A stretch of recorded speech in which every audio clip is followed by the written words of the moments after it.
नाज़रीन खे अपडेट कंदालू। अहम ख़बर है हैदराबाद में उस्तादनि जी भर्तियुनि लाइ IBA टेस्ट जे ॿिए ॾींहुं बि उम्मीदवार परेशान आहिनि। हैदराबाद में खे आगाह कंदालू। पब्लिक स्कूल ॿाहिरां हज़ारे उम्मीदवारनि जूं कतारूं लॻल आहिनि। औरत उम्मीदवार निटण उस में कलाकनि जा कलाक बीठल रहियूं।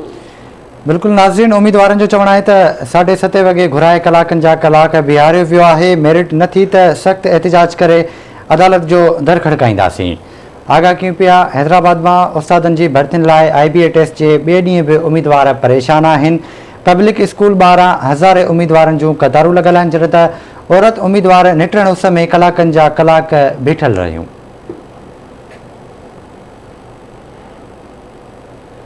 उम्मीदवारनि जो चवणु आहे त 7:30 वॻे घुराए कलाकनि जा कलाक बीहारियो वियो आहे। मेरिट न थी त सख़्त एहतिजाज करे अदालत जो दर खड़काईंदासीं।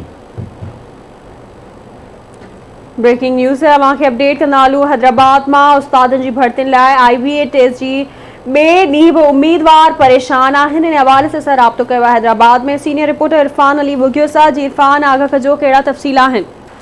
जी, तालीम खाते में JEST ऐं PSC जी भर्तियुनि लाइ IBA तरफ़ां जेको टेस्ट वठण जो सिलसिलो शुरू कयो वियो आहे, उन जे ॿिए ॾींहं ते हैदराबाद जे पब्लिक स्कूल में अॼु हज़ारे उम्मीदवार पहुता, जेके कलाकनि जा कलाक निटण उस में बीठल रहिया ऐं उन्हनि शिकायतूं कयूं त उन्हनि खे 7:30 बजे हिते घुरायो वियो। हू 7 वॻे पहुची विया, पर खेनि कलाकनि जा कलाक गर्मी ऐं निटण उस में बीहारियो वियो ऐं पब्लिक स्कूल ॿाहिरां हज़ारे उम्मीदवारनि जूं डिघियूं कतारूं नज़र आयूं, जंहिंमें हज़ारे जेके फीमेल कैंडिडेट्स हुयूं उहे बि शामिल हुयूं।